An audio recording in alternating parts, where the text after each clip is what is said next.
Hi everyone, this is Andrew Silbaugh. I am the Director of Instructional Technology and the teacher for Computer Applications in Business 1. This PowerPoint goes over day 1 of keyboarding and will introduce students to the necessary components of proper keyboarding and talk about ergonomics.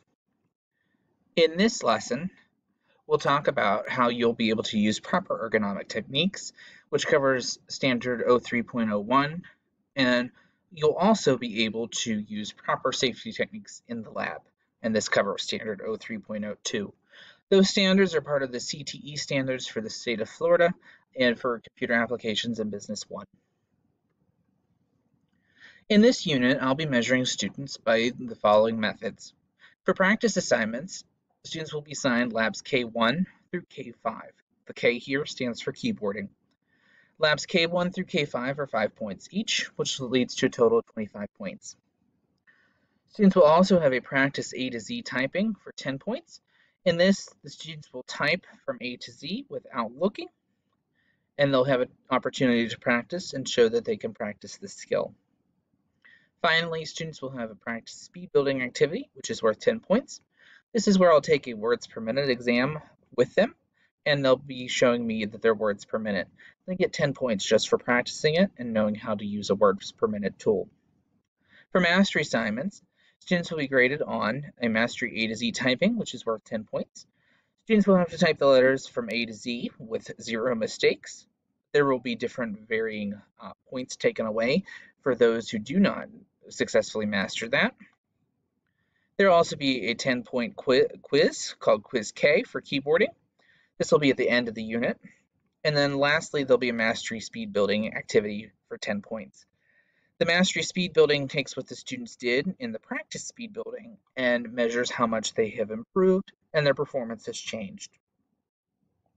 The schedule for this unit, we're here in day 1 of week 1 for the introduction. And then tomorrow for day 2, we move into home row keys. The third day is top row keys, and the fourth day is bottom row keys. Friday, or the last day, which is the number pad and keys. We'll talk more about the numbers than the number pad, though. Next week in week 2 will be practice days, so students will have the opportunity to practice those skills. They'll be given the full class period to practice, and in order to do their A to Z and their mastery speed building. On Wednesday and Thursday of week 2, I will be taking students and measuring their A to Z skills and see how well they do practicing their A to Z without looking.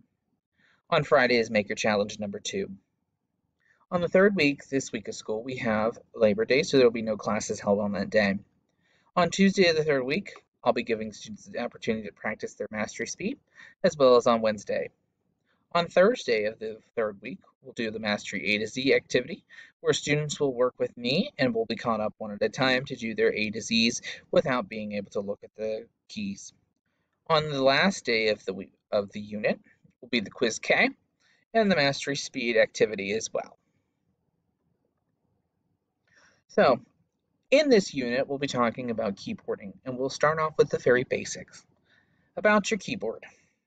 Your keyboard is in the QWERTY layout, which if you look at the top row of your keys, it spells out QWERTY, and that's how it got its name. This was a carryover from the days of typewriters, so that the typewriters would not jam. And it has not changed over the years and probably will not change. So why do we study typing? Typing is a very important skill if you go into any sort of business or profession.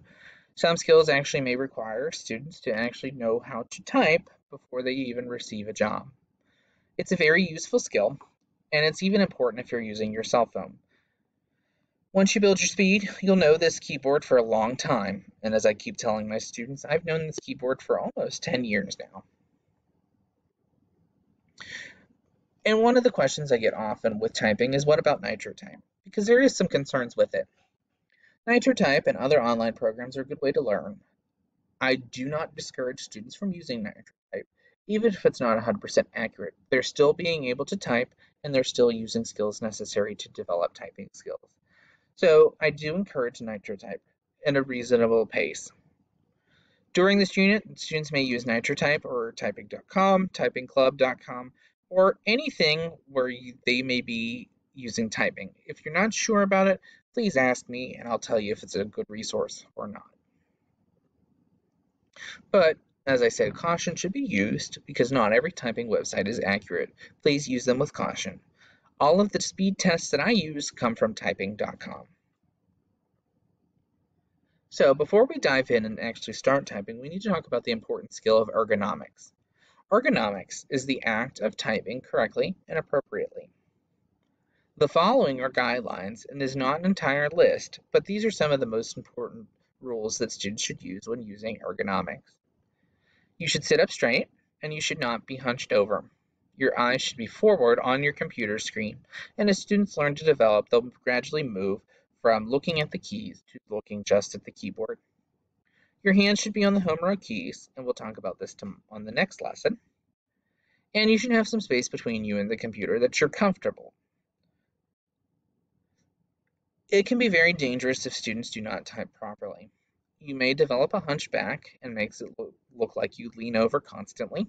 You may suffer some back pain because of the fact that you get used to that and you develop a hunch and because you're bending over. Also, if you're slouched over, you may actually type worse. Additionally, you may have carpal tunnel from typing too much. So it's important that you take the time to type properly and set yourself up for success when you are typing. So at this time, I would encourage students to take the time to practice using their proper ergonomics. They should sit up straight with their feet flat on the floor. Eyes should be straight ahead on their keyboard and on the screen, and fingers should be resting on your keyboard. During this time, I would come around and look and see if students are actually practicing their ergonomics. For proper safety procedures, you can avoid injuries, such as I talked about on the previous slides, and you need to be very cautious around those people who may be around you. You don't want to make sure that they have enough space to type and that they're comfortable as well. And also, I do encourage my students to encourage others to use proper techniques.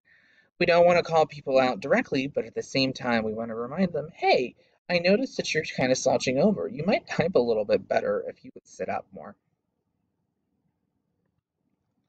At this time, this is a reminder that Lab K1 is due for the next class period. Students who do not finish this have the rest of the time as well as the practice times during next week's class. If it's not done, students are assigned this as homework. At the end of the keyboarding unit, I will enter all grades into PowerSchool that are missing. It will be a 0 until it is turned in. Students will be reminded to turn it in on a consistent basis. All assignments go in the class period bin for their class.